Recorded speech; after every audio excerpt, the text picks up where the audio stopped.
Selamat datang di pembelajaran IPA SMP Negeri 5 Kampar Kiri Hilir. Vkom menggunakan Microsoft Teams. Assalamualaikum warahmatullahi wabarakatuh. Jumpa kembali dengan Bu Sylvie. Kali ini kita akan belajar mengenai gerak lurus. Yuk kita simak bersama. Kali ini kita akan membahas mengenai bab 1 konsep gerak. Yang pertama adalah gerak lurus. 3.1 Pendahuluan. Suatu benda dikatakan bergerak bila kedudukannya berubah terhadap suatu titik acuan. Gerak lurus adalah gerak suatu benda pada lintasan yang lurus. Pada gerak lurus terdapat berbagai besaran fisika yang saling mempengaruhi, yaitu perpindahan, kecepatan, dan percepatan. Gerak lurus disebut juga sebagai gerak satu dimensi. 3.2 Sekarang kita akan bahas besaran yang ada pada gerak lurus, yaitu perpindahan, kecepatan, dan percepatan. 1. Perpindahan, yaitu merupakan besaran vektor. Besaran vektor, besaran yang memiliki arah. Perubahan kedudukan benda dalam selang waktu tertentu menggunakan sistem koordinat. Coba perhatikan gambar di bawah ini. Titik koordinatnya dimulai dari angka 0. Kemudian ada titik X1 dengan nilai X1, ada titik X2 dengan nilai X2, di mana titik X1 dinamakan titik A. Titik X2 dinamakan titik B. Misalnya ada orang pada kota A melakukan perjalanan ke kota B, maka perpindahan dari A ke B dinamakan delta X. Rumusnya adalah delta X sama dengan X2 dikurang X1.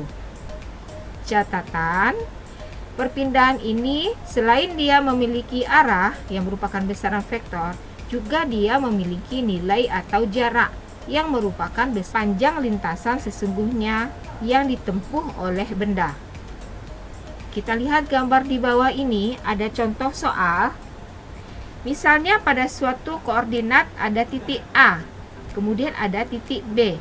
Suatu benda bergerak dari titik A ke titik B sejauh 5 meter. Kemudian dari titik B, dia kembali ke A sejauh juga 5 meter. Yang ditanya adalah berapa perpindahannya dan berapa jarak yang ditempuh. Mari kita jawab, kita bahas bersama.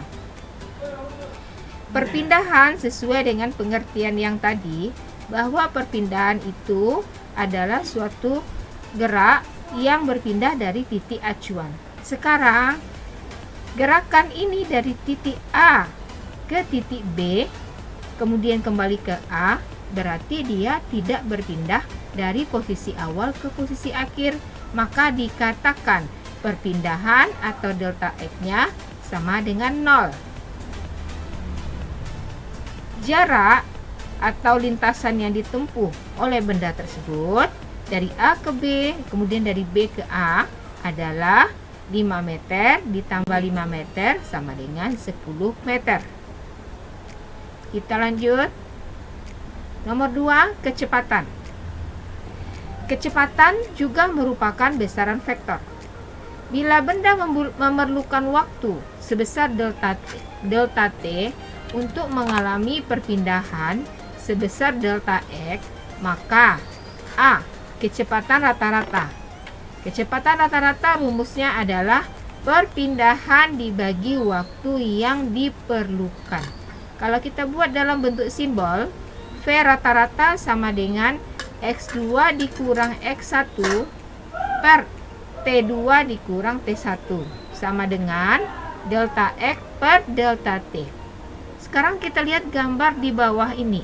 Grafik yang dimunculkan hubungan antara jarak X dengan waktu T. Pada sumbu X itu melambangkan adalah waktu. Pada sumbu Y melambangkan dia jarak atau X. Pada titik T1, maka jaraknya adalah X1. Pada waktu T2, jaraknya adalah X2. Selang waktu antara T1 dengan T2 adalah delta T. Selang jarak antara X1 dan X2 adalah delta X. Maka di sini merupakan lintasannya. Kemiringan adalah merupakan kecepatan rata-rata. Rumusnya, V rata-rata sama dengan kemiringan garis yang menghubungkan X1 dengan X2. Jadi, inilah dia kecepatan rata-ratanya, merupakan kemiringan garisnya. Kita lanjut.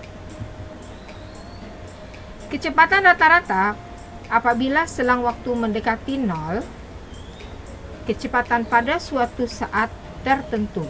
Maksudnya di sini kita balik lagi ke belakang.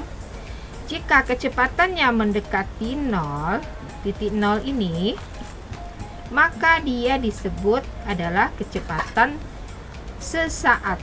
Ini kita lihat rumus di bawah ini. V sesaat sama dengan limit delta X per delta T sama dengan dx per dt. Ini jarang kita gunakan dalam perhitungan fisika atau dalam soal. Jadi tidak perlu Anda pikirkan terlalu rumit, tapi cukup Anda ketahui saja. Sekarang kita lanjut. Kelajuan. Kelajuan merupakan besaran skalar yang memiliki nilai.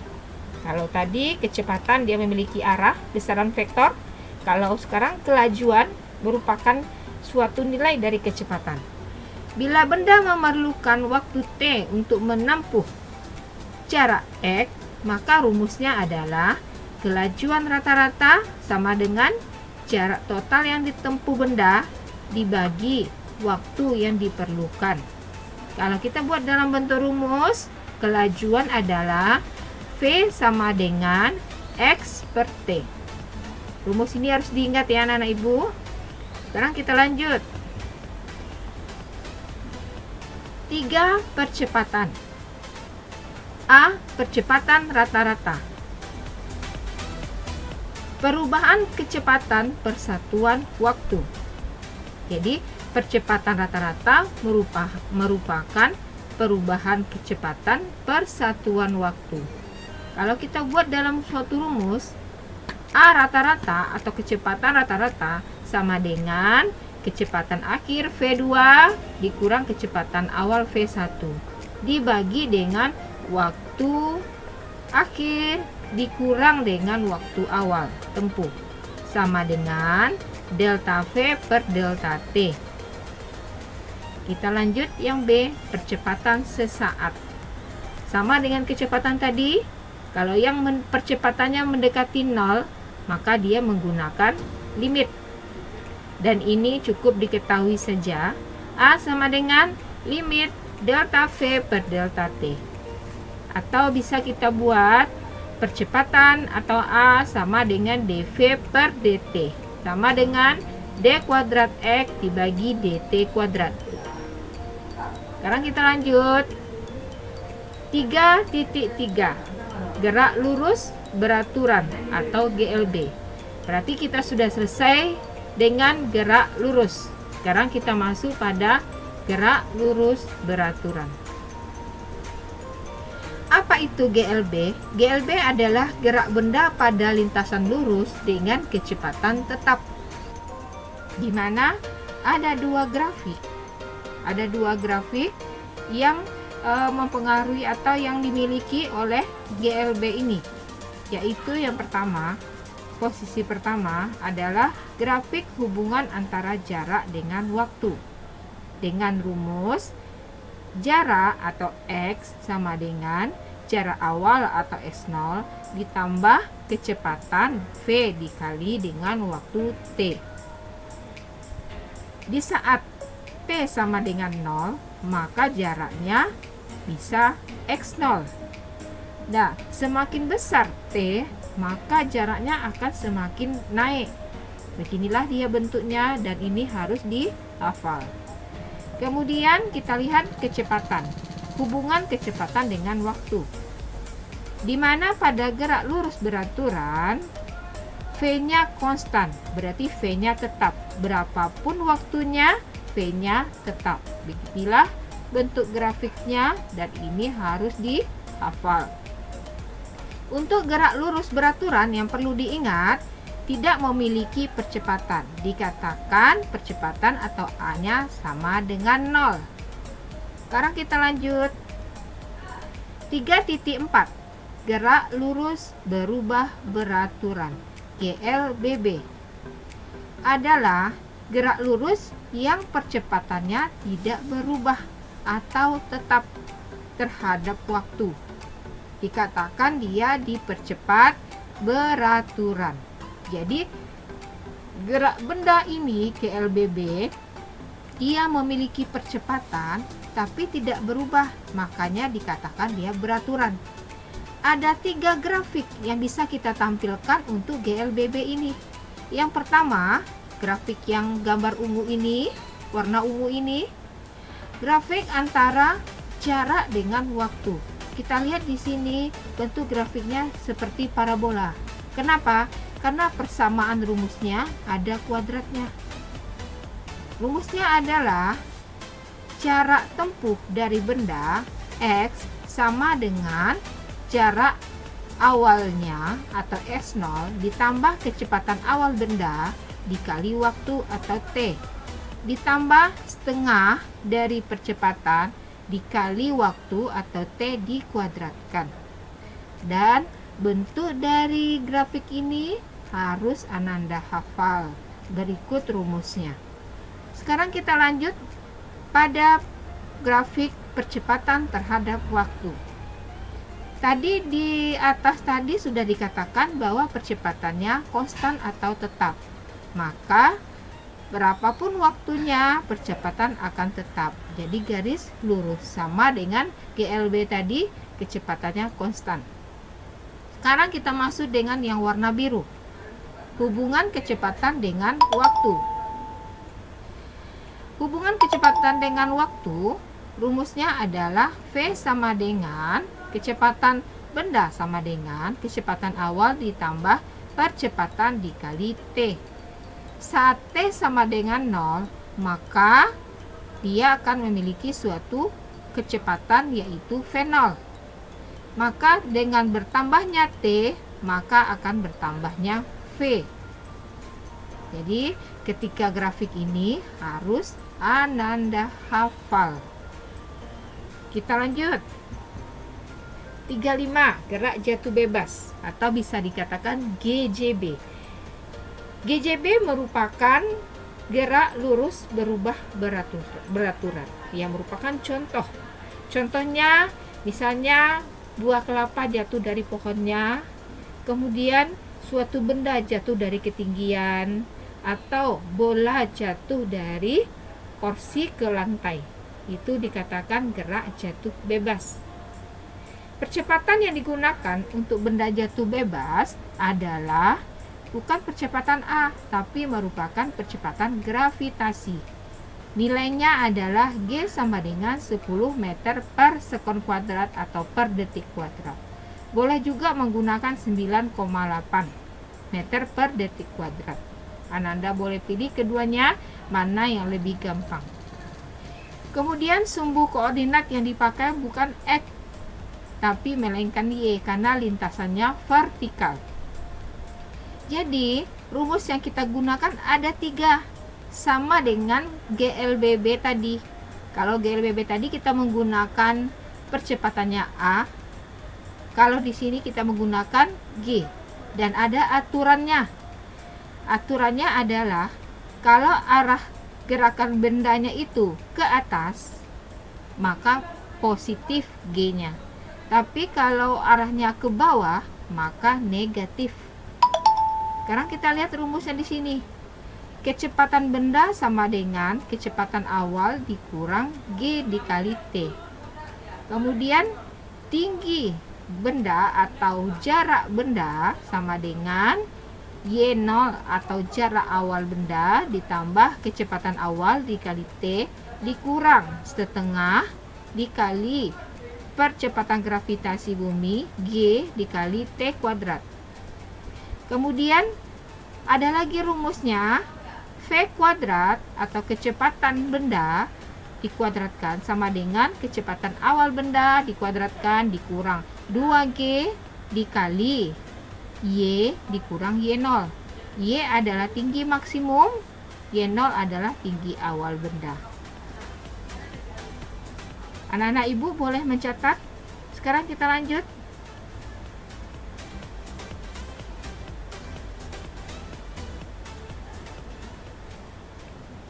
Kita masuk pada contoh soal.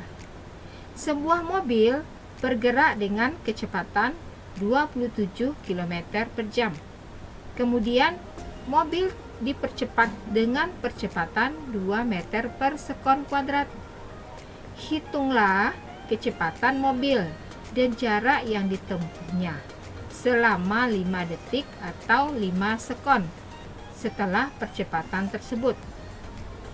Sebelum kita jawab soal ini, kita harus menganalisa. Dalam fisika, langkah proses penjawaban soal hitungan harus dianalisa soal tersebut lebih dahulu baru dijawab.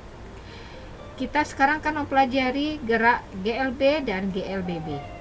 Kita harus analisa soal ini, apakah dia termasuk GLB atau GLBB. Kita ketahui bersama tadi, GLB tidak memiliki percepatan, sementara GLBB memiliki percepatan. Maka di soal ini ada percepatan, maka bisa kita analisa bahwa soal ini termasuk soal GLBB. Gerak lurus berubah beraturan. Sekarang baru kita jawab. Kita harus ingat rumus-rumus yang digunakan untuk GLBB. Diketahui kecepatan awalnya 27 km per jam. Kita pindahkan ke bawah. V0 sama dengan 27 km per jam. Kemudian kita lihat di bawah ini, satuannya meter. Maka kita konversikan satuan di atas menjadi meter juga biar sama. Anak-anak sekalian sudah belajar di SD mengenai tangga konversi. Kita harus menjadikan 1 km menjadi 1 meter berapa. Jadi 1 km sama dengan 1000 meter. Maka 27 dikali 1000 menjadi 27.000 meter. Kemudian jam, kita harus jadikan sekon biar sama dengan yang di bawah, atau detik. 1 jam 60 menit, 1 menit 60 sekon. 60 kali 60 sama dengan 3600 sekon. Kita tulis 3600 sekon. Kemudian kita bagi 27.000 dibagi 3600 sama dengan 7,5 meter per sekon. Berarti baru kecepatan awal mobil. Kemudian mobil itu sebelum dia bergerak tentu dia diam. Berarti X0-nya sama dengan 0, atau jarak awal gerakan benda adalah 0 dalam keadaan diam. Percepatannya 2 meter per sekon kuadrat. A sama dengan 2 meter per sekon kuadrat. Selama 5 detik berarti T-nya sama dengan 5 sekon. Sekarang kita cek lagi ke atas, apakah masih ada data? Tidak ada, berarti sudah selesailah yang diketahui. Sekarang kita masuk yang ditanya. Kita kembali ke soal. Hitunglah kecepatan mobil. Berarti yang ditanya adalah kecepatan mobil. Kecepatan lambangnya V. Dan jarak yang ditempuh mobil. Jarak yang ditempuh mobil. Berarti lambangnya adalah X. Sekarang kita jawab satu persatu dulu. Dijawab. Kita jawab yang kecepatan mobil. Rumus untuk GLBB adalah V sama dengan V0 ditambah A dikali T. Kecepatan mobil sama dengan kecepatan awal. Kita masukkan 7,5. Ini pindah ke sini 7,5 ditambah percepatan A, percepatan 2 masuk sini. Kemudian dikali dengan waktu T 5, disubstitusi ke sini 7,5 ditambah 2 kali 5, Berarti 2 kali 5 10, 10 tambah 7,5, 17,5 meter per sekon. Selesailah jawaban yang pertama. Kecepatan yang ditempuh mobil adalah 17,5 meter per sekon. Sekarang kita jawab lagi jarak yang ditempuh mobil. Rumus yang digunakan untuk GLBB adalah X atau jarak tempuh mobil sama dengan jarak awal ditambah kecepatan awal dikali waktu ditambah setengah percepatan dikali waktu dikuadratkan. Kita tinggal memasukkan X0 masuk sini, V0 masuk ke sini, waktunya 5 detik, kita substitusi, ditambah setengah A nya 2, kita substitusi, T nya 5, kita substitusi, dikuadratkan. Hasil dari perkalian ini dapatlah 62,5 meter. Jadi ibu mau demonstrasikan lagi. Coba perhatikan. Nah, berarti mobilnya di awal X0 nya 0, dihitung awal perjalanannya jaraknya 0, kecepatan awalnya 7,5 meter per sekon. Kemudian sampailah dia di posisi terakhir, jarak tempuhnya 62,5 meter dengan kecepatan 17,5 meter per sekon. Selesailah satu soal kita. Sekarang kita lanjut. Nomor 2 merupakan gerak jatuh bebas. Coba kita perhatikan, kita baca dulu soalnya baik-baik, kemudian kita pahami, baru dianalisa. Seorang pemain baseball melempar bola sepanjang sumbu Y dengan kecepatan awal 12 meter per sekon. Berapa waktu yang dibutuhkan bola untuk mencapai ketinggian maksimum dan berapa ketinggian maksimum yang dapat dicapai bola tersebut? Nah, kita buat diketahui dulu. Berapa kecepatan awalnya? Adalah 12 meter per sekon. V0 sama dengan 12 meter per sekon. Kemudian kita lihat lagi melempar bola. Biasanya kalau gerak jatuh bebas berarti dia positif sesuai dengan arah gravitasi bumi. Sekarang dia lempar ke atas, berarti berlawanan arah dengan gravitasi bumi, menjadi percepatannya adalah min G karena dia meninggalkan pemain. Kemudian diketahui kecepatan pada ketinggian maksimum. Saat bola dilempar ke atas pada ketinggian maksimum, maka bola itu akan diam. Dikatakan dia tidak memiliki kecepatan, maka dikatakan kecepatannya sama dengan 0. Kemudian ditanya, apa yang ditanya? Berapa waktu? Berarti T yang ditanya, T waktu. Kemudian berapa tinggi maksimum? Berarti Y maksimum. Ketinggian maksimum. Kemudian kita jawab, waktu untuk mencapai ketinggian maksimum. Waktu. Kita ingat rumus GLBB, ada V sama dengan V0 ditambah AT, A-nya kita ganti dengan G. Kemudian kita yang ditanya ke di atas kan T, maka kita keluarkan T-nya. T sama dengan V kurang V0 dibagi G. Kecepatan benda dikurang kecepatan awal dibagi dengan percepatan gravitasi. Maka kita masukkan angkanya 0 kurang 12 per min 10 sama dengan 1,2 sekon. Didapatlah waktunya 1,2 sekon. Kemudian kita lanjut untuk mendapatkan ketinggian maksimum yang dicapai. Rumus yang kita gunakan adalah Y sama dengan V kurang V0 kuadrat dibagi 2G. Kita masukkan sama dengan V-nya tadi 0, masukkan V0-nya 12 dikuadratkan, kemudian 2, G-nya masukkan min 10, sama dengan akhirnya dapatlah 7,2 meter. Dah, alhamdulillah selesai sudah pertemuan kita kali ini.